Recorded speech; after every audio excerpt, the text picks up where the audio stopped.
बाजोड़ धमाके के मुजरिमों को क्या वाकई सजा मिलेगी? वजीर आजम शहबाज शरीफ की फजलुर रहमान को यकीन दहानी। वजीर आजम शहबाज शरीफ ने बाजोड़ धमाके के बाद जमीयत उलमा इस्लाम JUI के सरबराह मौलाना फजलुर रहमान और वफाकी वजीर मवासलात मौलाना असद महमूद को टेलीफोन किया। वजीर आजम ने बाजोड़ में JUI के वर्कर्स कन्वेंशन में धमाके पर अफसोस का इजहार करते हुए कहा कि कीमती जानी नुकसान पर दिली अफसोस है, आपके गम में बराबर के शरीक हैं। उन्होंने कहा कि मुजरिमों को करार वाकई सजा मिलेगी। दहशतगर्दी का खात्मा पूरी कौम का अहद है। वजीर आजम ने शुहदा के दर्जात की बुलंदी, अहले खाना के लिए सब्र और जख्मियों की जल्द सेहतयाबी की दुआ की। शहबाज शरीफ ने अपने ट्विटर अकाउंट पर भी लिखा कि बाजोड़ हमले की जितनी भी मजम्मत की जाए कम है। सियासी जमातों पर हमले से वाज़ेह है कि दुश्मन पाकिस्तान में जमहूरी निज़ाम के खिलाफ है।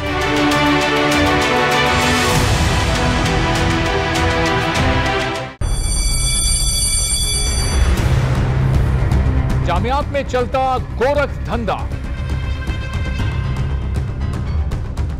नौजवानों के मुस्तकबिल से खेलने वाली काली भेड़ों के आगे हुकूमत और इंतजामिया मुकम्मल बेबस। मुस्तकबिल के मेहमानों के तहफ्फुज के लिए बोल ने उठाई आवाज, सहाफती फराइज को निभाते हुए पहुंचाई हर खबर अवाम तक। बड़े स्कैंडल से जुड़े तमाम हकाइक रखे अवाम के सामने, क्योंकि बोल है पाकिस्तान का नंबर 1 न्यूज चैनल।